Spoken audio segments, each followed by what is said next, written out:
People have been arguing for centuries that 0.9 recurring can't equal 1.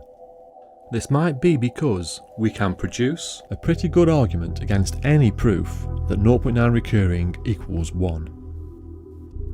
And we will examine one of those arguments now. If we have any doubts about 0.3 recurring being equal to 1/3, then we might be convinced by the argument that 1/3 can be represented as a finite decimal in some bases. For example, 1/3 is 0.1 in base 3.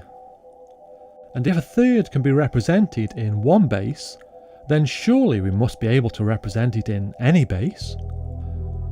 And the only representation that it can be in base 10 is 0.3 recurring. But before the introduction of unending decimals in 1594, it was accepted that values like 1/3 could be expressed in some bases but not in others. 1 divided by 3 can be expressed as 0.333 to n decimal places plus a rational remainder.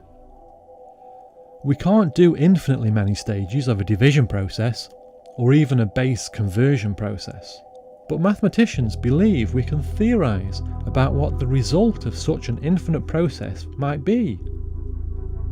As already discussed, mathematicians can speculate about what happens to the remainder part, and they can choose whatever answer matches what they want to believe.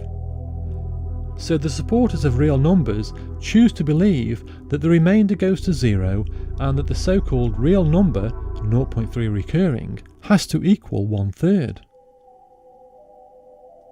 But if we don't accept that endless decimals are the same as constant values, then there is no reason to believe that all numbers must exist in all bases. Finally, thank you for taking the time to watch, and I hope you enjoy my other videos.